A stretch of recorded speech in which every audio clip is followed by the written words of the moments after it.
तो हाय प्यारे बच्चों, welcome to math with Rajesh. अपने चैनल मैथ विद राजेश में वेलकम करते हैं।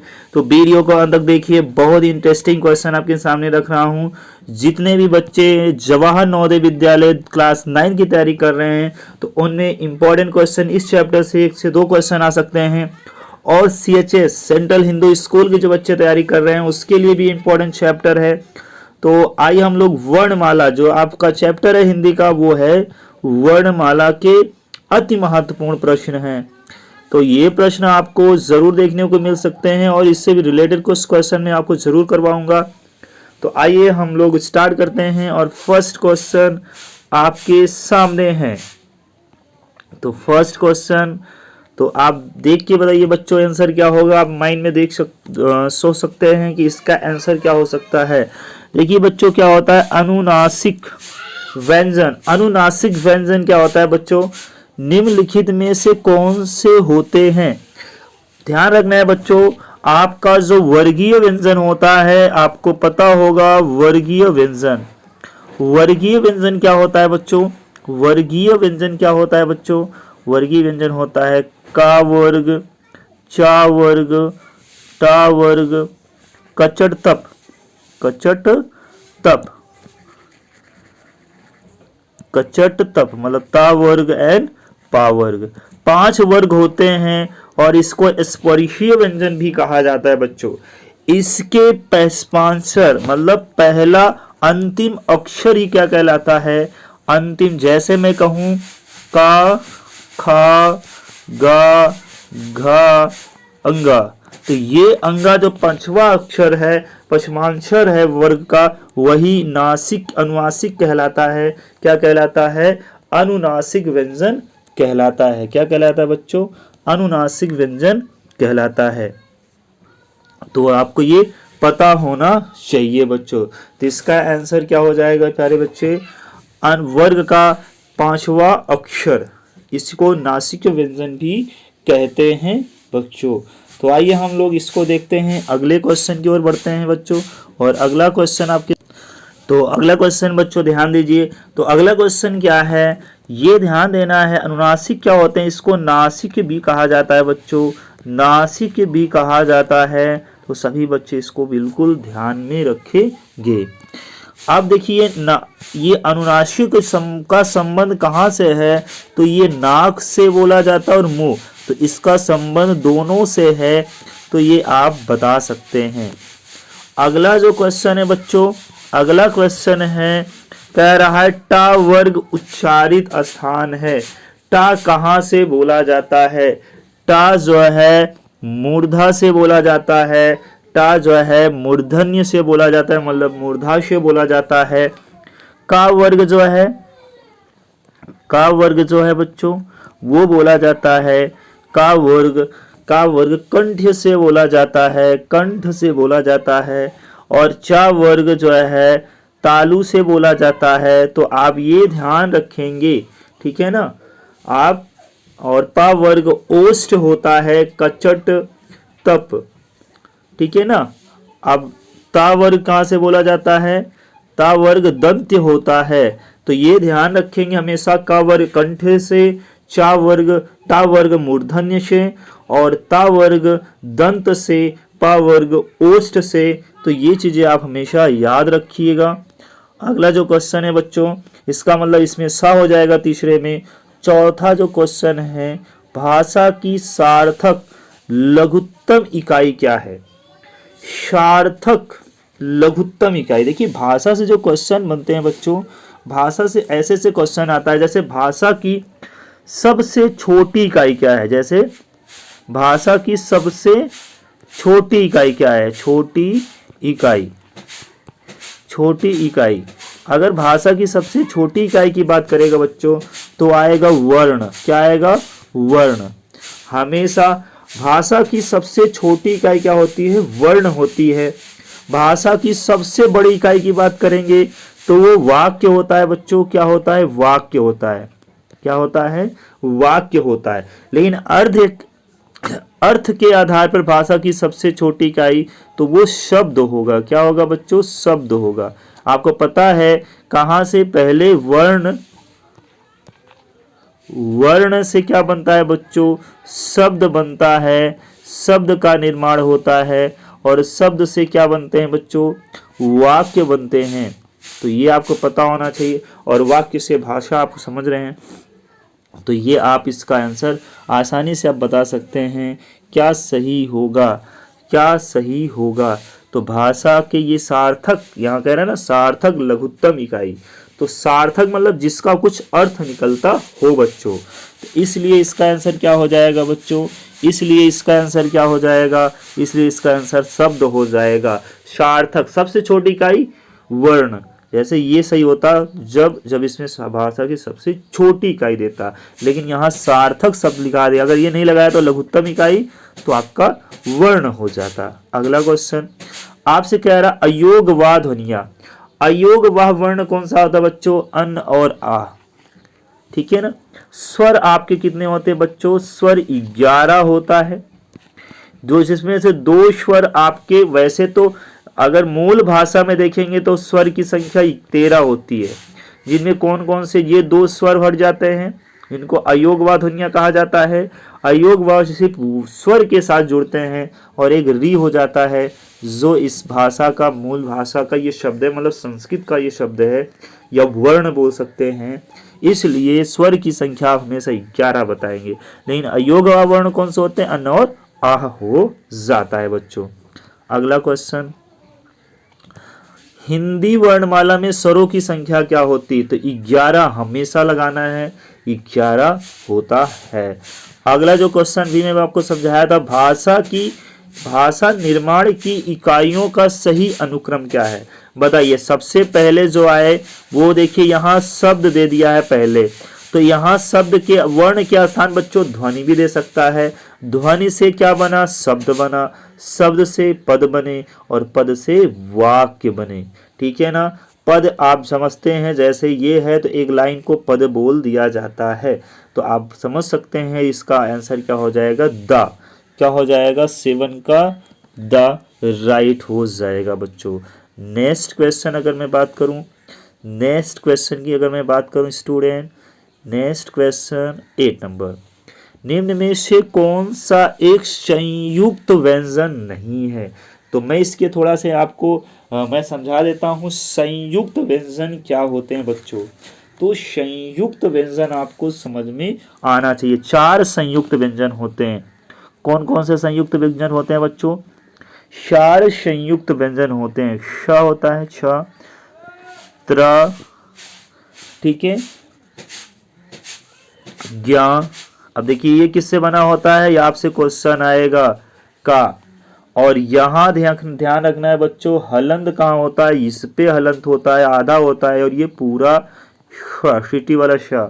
और ये क्या होता है, ता, और इस पे हलंत होता है, तो विशेषकर ध्यान देंगे, ता और रा, इससे ये मिलकर बना होता। और क्या होता है बच्चों, अब ज्ञा, ज्ञा भी एक आपका संयुक्त है। ये किससे किससे मिलकर बना है, जा और ज्ञा से, जा और ज्ञा से मिलकर ये बना है बच्चों।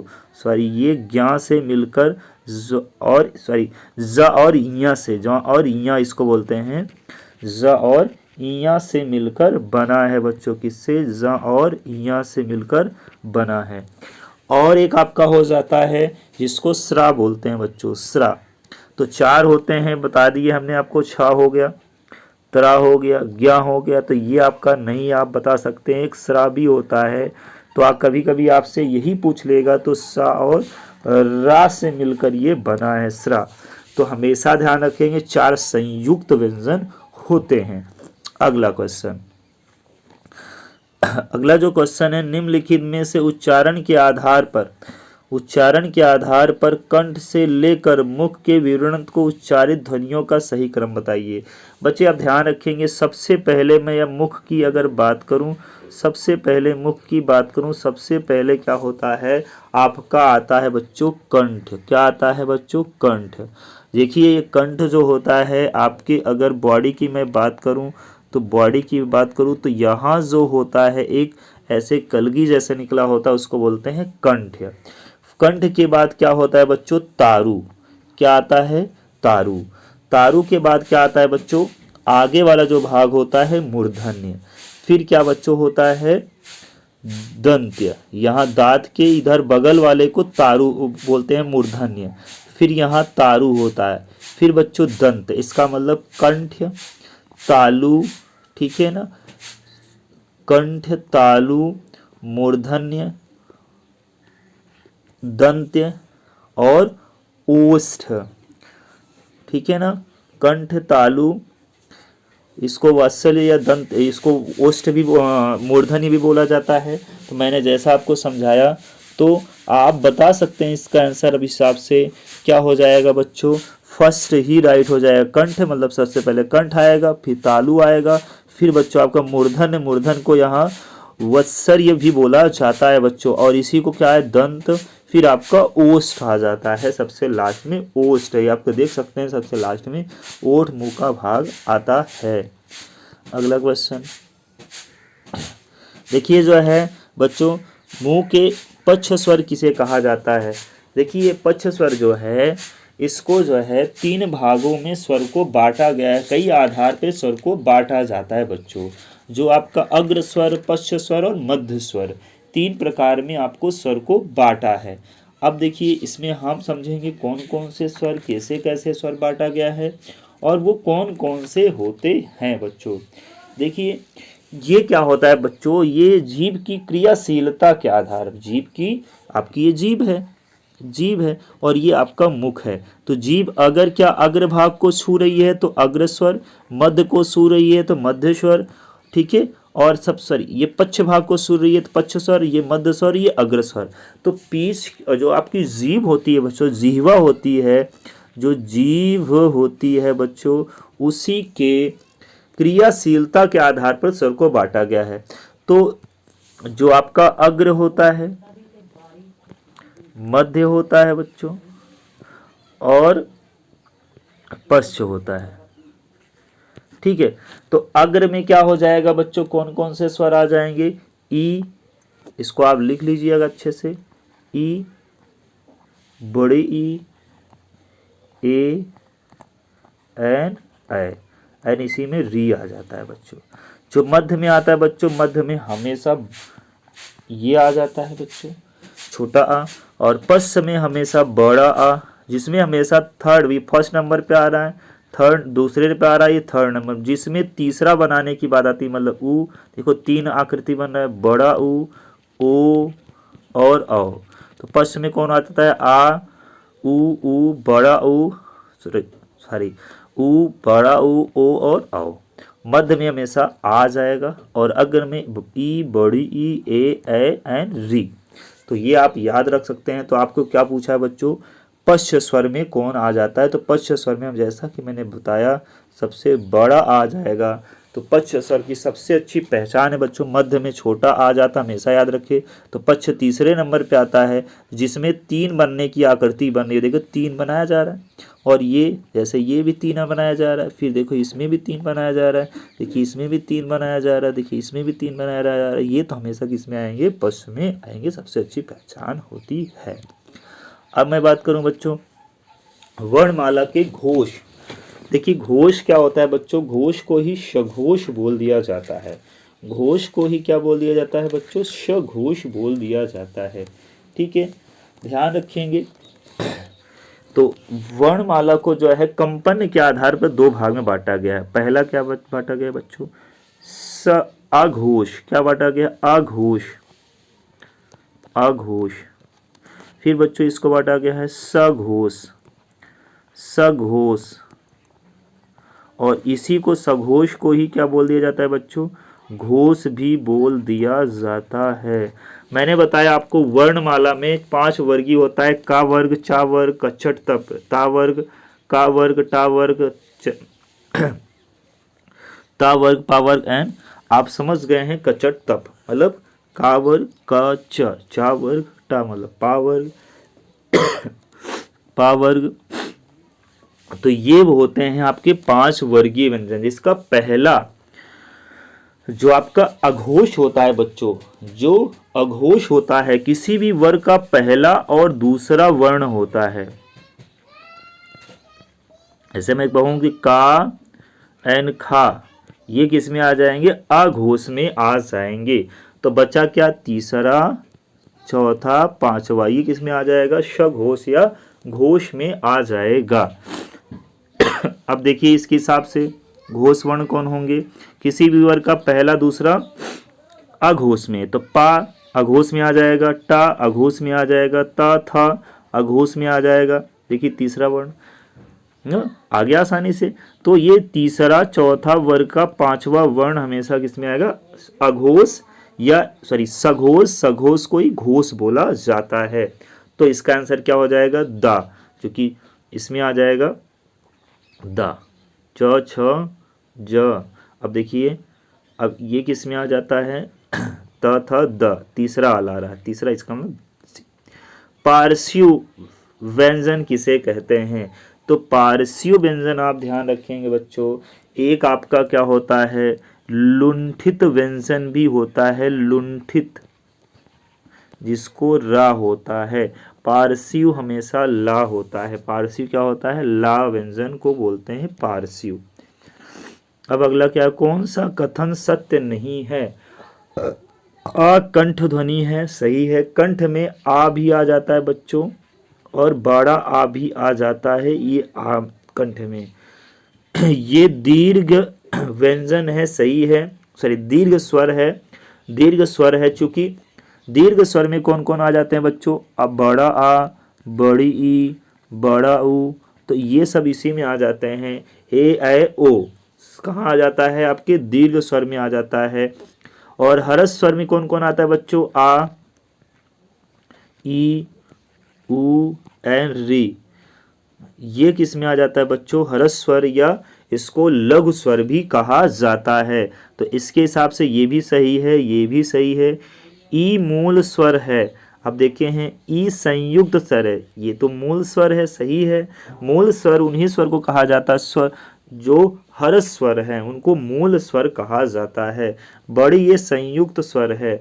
अब देखते हैं इसमें कौन सी बात सही है। अब देखिए ई क्या है, अब कौन सा सही होगा, ई संयुक्त स्वर है। देखिए संयुक्त स्वर की बात करेगा तो संयुक्त स्वर की बात करेगा तो ये एकदम गलत है बच्चों, क्योंकि संयुक्त स्वर में कौन कौन आते हैं, ए आता है और ऐ आता है, ओ आता है बच्चों और औ आता है। कैसे संयुक्त हुए आइए हम लोग देखते हैं। जो ए है बच्चों वो मिलकर बना है आ और ई से, आ और ई से, या यहाँ बड़ी ई भी मिल जाती है, ठीक है।